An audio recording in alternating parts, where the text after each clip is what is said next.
প্যাকেটের কেনা মশলা দিয়ে ঝটপট তেহেরি, এই প্রসেসে রান্নাটা দেখলে যে কেউ রান্না করতে পারবেন।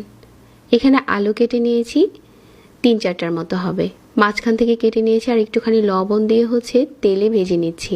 আলুটা ভেজে উঠিয়ে রেখে এখানে দিয়ে দিচ্ছি 1 কাপ পেঁয়াজ কুচি। আর আজকে রান্নার জন্য আমি প্যানে 1 কাপ তেল দিয়েছিলাম।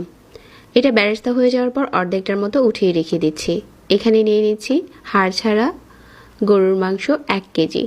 এখন 2 টেবিল চামচ আদা বাটা দিয়ে দিলাম, 1 চা চামচ লবণ আর প্যাকেটের বিরিয়ানি মশলা দিয়েছি 1 প্যাকেট। আর এখানে 1/4 কাপ গুঁড়া দুধ দিয়েছি আর 5-6টার মতো কাঁচামরিচ মাঝখান থেকে কেটে দিয়ে দিলাম। এখন ঢাকনা দিয়ে ঢেকে ভালো করে কষিয়ে নিচ্ছি। মাংসটা কষে যাওয়ার পর এখানে 3 কাপের মতো চিনি গুঁড়া চাল আগে থেকে ভিজিয়ে রেখেছিলাম, ওইটা দিয়ে দিলাম। আর সাথে উপরে দিয়ে দিচ্ছি পেঁয়াজ বেরেস্তা আর ভেজে নেওয়া আলু। ভালো করে নেড়েচেড়ে মিশিয়ে এখানে আমি 3 কাপ চালের মাঝে 5 কাপ পানি দিয়েছি। ঢাকনা দিয়ে ঢেকে কিছুক্ষণ এরকম করে রান্না করে নিচ্ছি। তারপর আরও 10 মিনিটের মতো দমে রান্না করে উপরে পেঁয়াজ বেরেস্তা দিয়ে আর ঘি দিয়ে একটু নেড়েচেড়ে পরিবেশন করে নিচ্ছি।